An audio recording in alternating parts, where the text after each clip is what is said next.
there will be, if you do your homework, you'll discover that what they said happened didn't really happen that way. Okay. And how it was set up was by design for certain reasons. So it looks like MoNique's prayers might have just been answered big time. I mean, the wave of support she's riding on right now is absolutely massive. You know how she spilled all the tea on the Club Shay Shay podcast, calling out the industry and those who've been blackballing her? Well, that episode went viral like crazy, and suddenly it's like the floodgates opened and she's getting the backing she rightfully deserves. And let me tell you, this is a huge deal because she's been shouting about this whole blackballing ordeal for ages, but it's like nobody was listening until now. But hey, better late than never, right? And now guess what? Among the sea of supporters, there's one name that's standing out big time: Wesley Snipes. Yeah, the man himself. He's not just cheering MoNique on from the sidelines. Rumor has it he's gearing up to spill the beans on his own brush with being blackballed. Now, if you're scratching your head wondering how in the world Wesley Snipes could get blackballed, well, you're not alone. But think about it. The guy's been laying low for a bit, right? That's got people wondering if there's more to his absence than meets the eye.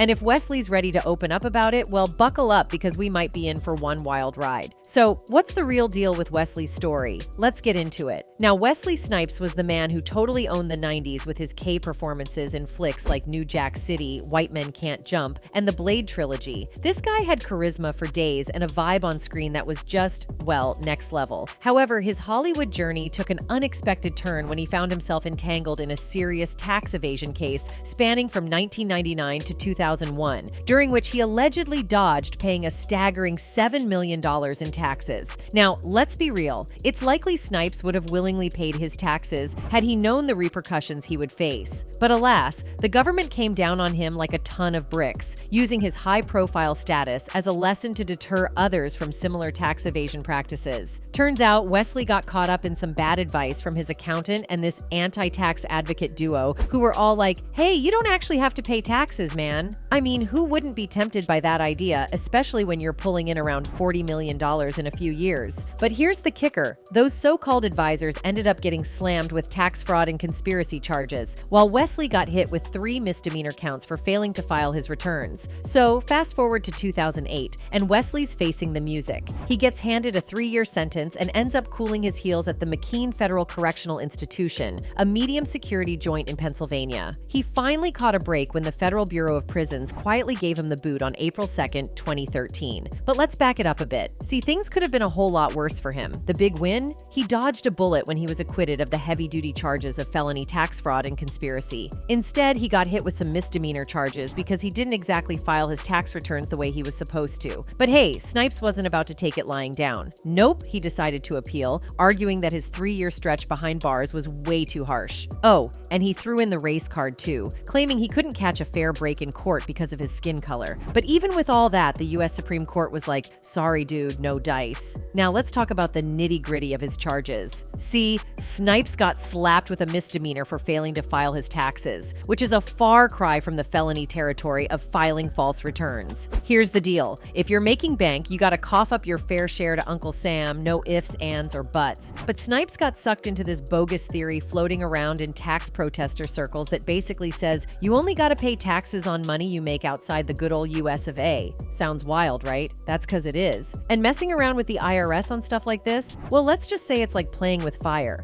They don't take too kindly to it. In fact, getting tagged with the label frivolous by the IRS is pretty much like getting the scarlet letter of taxes. It's bad news bears, my friends. And for Snipes, well, it landed him in some serious hot water, complete with a side order of jail time. Now, he recently spilled some wisdom in an interview with The Guardian. He was talking about his time behind bars and how it changed him. He said, I hope I came out a better person. But he didn't stop there. Snipes went on to say that being locked up actually helped him see things more clearly, like he got a better grip on his values, his purpose in life, and even his connection with his ancestors and the higher powers. He's all about not wasting time now. Being away from his fam and friends for 2.5 years really hit home for him. He said, the biggest thing I got from it was learning the value of time and how we often squander it. Snipes isn't playing the blame game. Nope, he's owning up to his choices. He admitted that he's the one who picked his accountant and lawyer, and he's the one who chose to believe what they were selling. That was on me, he said, despite all the craziness, Snipes sees it as a learning experience. He's all about growth and evolving from the situation. He said, "I've gained so much more. I understand so much more." And if a couple years of meditation and self-reflection were part of his journey, he's cool with it. But unfortunately, his time behind bars marked a serious timeout from the acting scene and the public eye. Suddenly, the buzz wasn't about his K performances, but about the legal drama overshadowing his career. It goes to show how fame can get shaky real quick, especially when off-screen stuff takes the spotlight. Fast forward to his release, and Wesley tried to get back in the game. He showed up in films like The Expendables 3 and Coming to America. A comeback attempt, no doubt. But let's be real, it wasn't the full-on return to glory he probably hoped for. Hollywood can be a tricky beast, and Wesley Snipes learned that the hard way. Now here's the deal. Wesley's tax shenanigans definitely played a big role in his career taking a nosedive.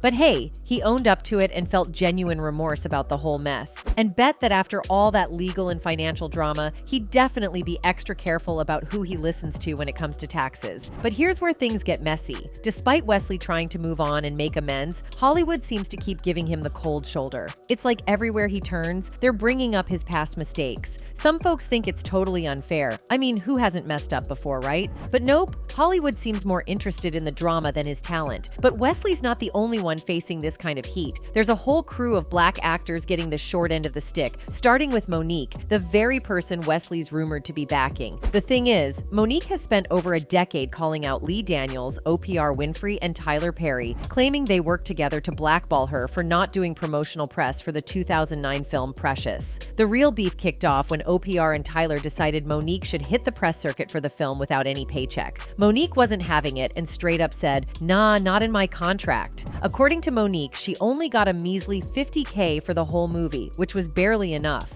Now they wanted her to jet around the world promoting the film for free? Not on MoNique's watch. But Oprah and Tyler didn't take her refusal well at all. Instead, they started trashing her reputation in the industry, spinning a narrative about her being difficult to work with. MoNique spilled the tea, saying Tyler Perry told her, "You may want to consider promoting this film because if you get nominated for an Oscar, your next film is $3 to $5 million. And if you win it, your next film is $6 to $8 million. MoNique was like, "Hold up, I'm a black woman. Where are they paying those salaries, brother?" She straight up told Tyler, "I can't work for free. I've done what I was supposed to do. I can't go overseas and do this for free." Their back and forth continued, with Tyler saying he doesn't believe in giving money away for free, and MoNique firing back, "I don't believe in working for free. So we on the same page?" It's a classic case of clash in values, and MoNique wasn't backing down. He goes on about his spiel, I said, "Well, listen, you can write me the check for me to go overseas. I don't care where the money comes from, but I'm not going to do it for free." He says, "Well, I don't believe in giving money away for free."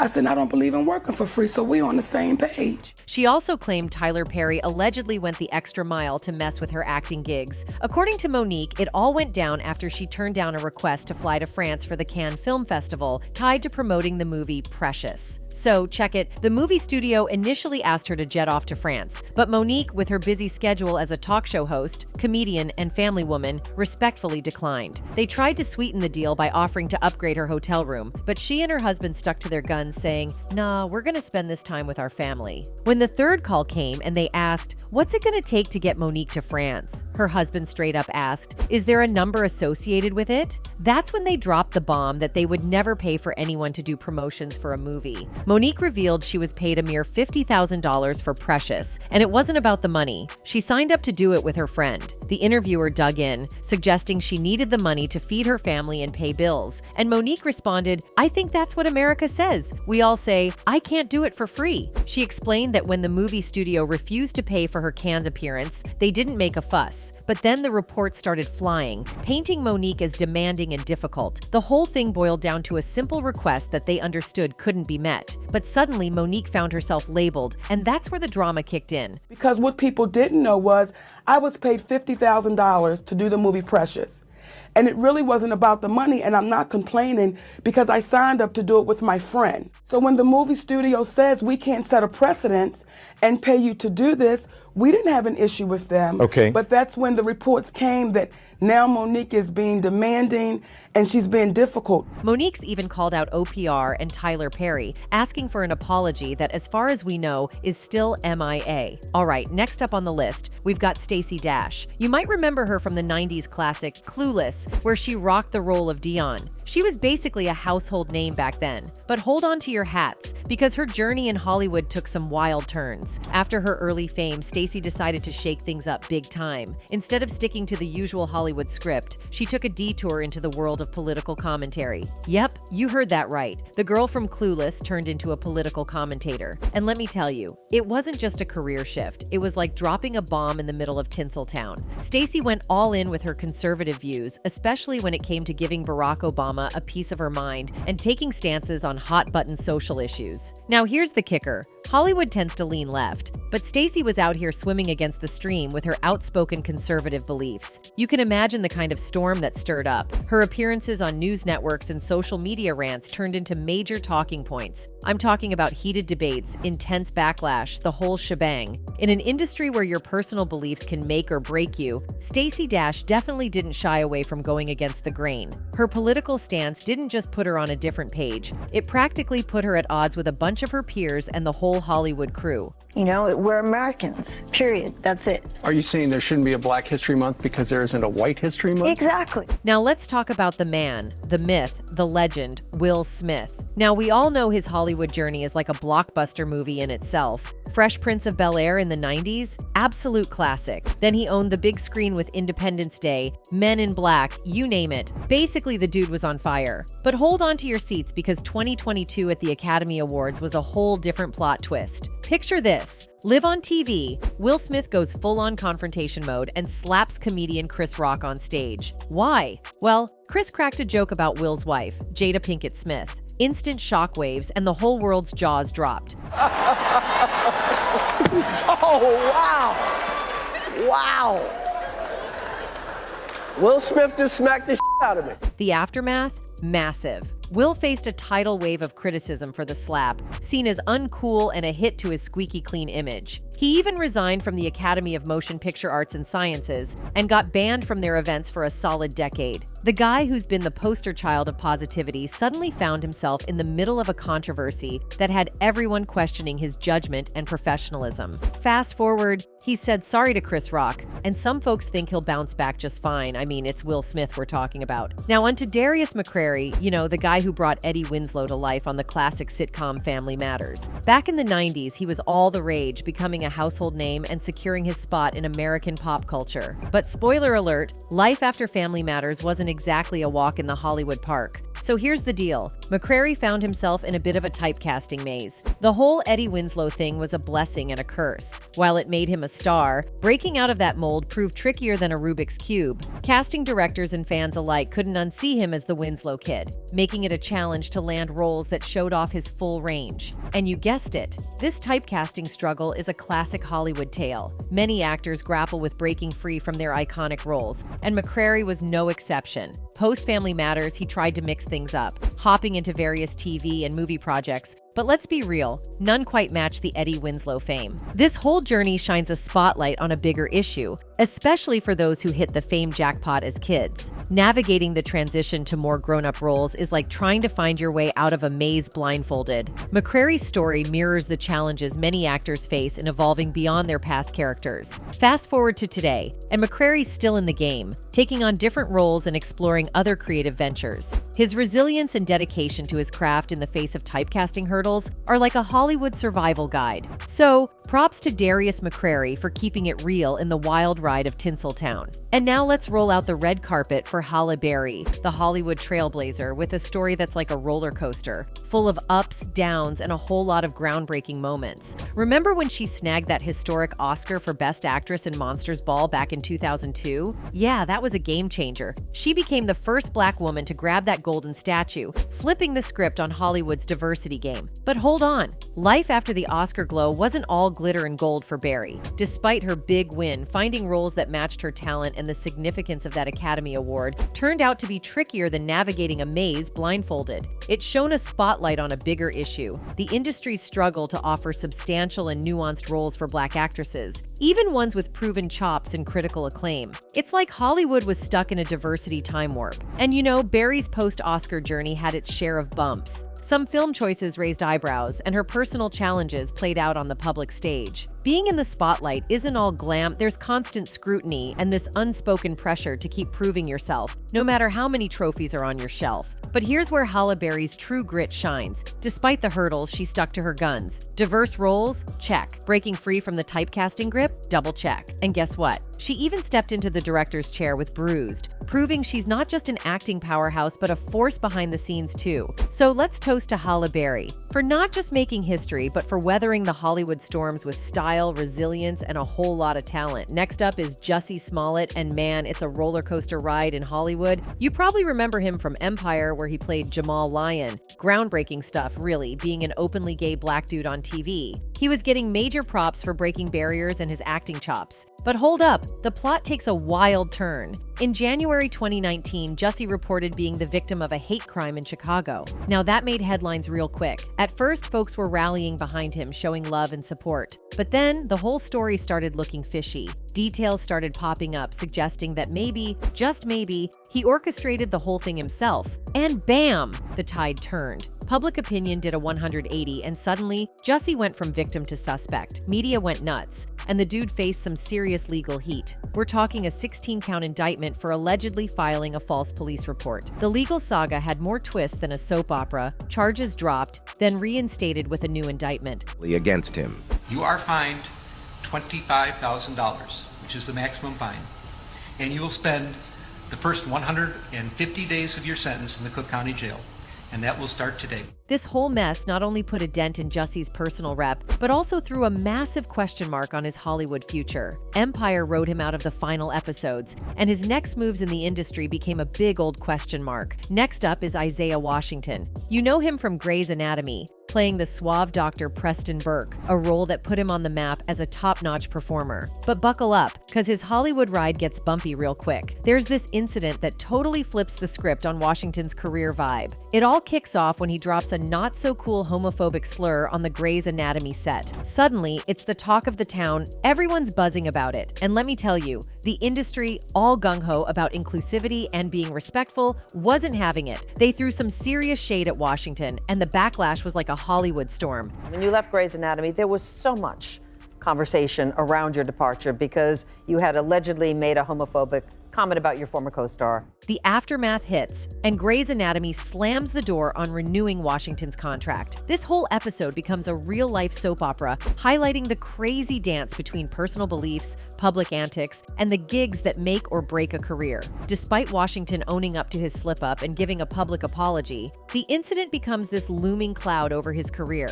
Fast forward post-Grey's Anatomy, and snagging roles of the same spotlight magnitude becomes a bit of a mission impossible for him. It's like the Hollywood gods decided to make him jump through hoops to reclaim his spot in the limelight. Next is Columbus Short, the guy who danced his way into our hearts and stomped the yard, and K it as Harrison Wright on Scandal. I mean, the dude had charisma for days, and we were all thinking he's on the fast track to Hollywood greatness. But hold up, here comes the plot twist. Life off screen for Columbus Short turned into a wild drama. Reports of domestic issues and a bit of a substance use situation started making headlines. Suddenly, his personal life was overshadowing his red carpet moments. In 2014, he dropped the bomb. He was bouncing from Scandal, a show that was not only a fan favorite, but also a critical and commercial hit. Leaving Scandal wasn't just saying goodbye to a steady paycheck. It was like waving farewell to a major platform that had him on Hollywood's radar. And you know how it goes. When the spotlight dims, it's tough to snag those sweet roles. Suddenly, the offers weren't pouring in like before, and his Hollywood presence started fading faster than last year's fashion trends. But don't hit pause just yet. Columbus Short, ever the comeback kid, decided to face the music. He took some time off to sort out his personal stuff and make a Hollywood comeback. Life's a journey, right? Let's see where Columbus's Hollywood story goes next. It is bittersweet, man. That is exactly the way to call it. I think it's bittersweet. But I did love what I did on Scandal, you know what I mean? And then there's Dave Chappelle, a tale of wit, controversy, and the resilience of a comedic genius. You probably know him from the legendary Chappelle's Show, right? The early 2000s comedy sketch series that was basically groundbreaking in its fearless take on race, culture, and politics. Humor mixed with raw honesty at its finest. But then, out of the blue, when the show was at its peak, Chappelle pulls a disappearing act. He jets off to Africa, leaving everyone scratching their heads. Why? Well, the pressure and ethical concerns about where the show was heading got to him. Hollywood was left hanging and fans were left wondering. Fast forward a few years and Dave makes a triumphant return. His stand-up game is still top-notch, proving his talent and appeal never faded. But you know how it goes? With great success comes great controversy. Dave's jokes about transgender folks in the LGBTQ+ community stir up some heat, with accusations of insensitivity flying around. I know I've been gone for a very long time. And unbeknownst to you, it was a difficult 10 years. These controversies are like a spotlight on the shifting standards of comedy and the tug of war between creative freedom and social responsibility. Dave, being Dave, doesn't dodge the tough conversations. Nope, he tackles them head-on in his stand-up routines, unapologetically embracing the controversy. Some applaud him for his artistic integrity, while others call him out for perceived insensitivity. With many celebrities facing the consequences of being blackballed, it appears that more and more of them might follow in the footsteps of MoNique and Wesley by sharing their own stories. What are your thoughts on this? Feel free to share in the comments below, and we'll see you in the next video.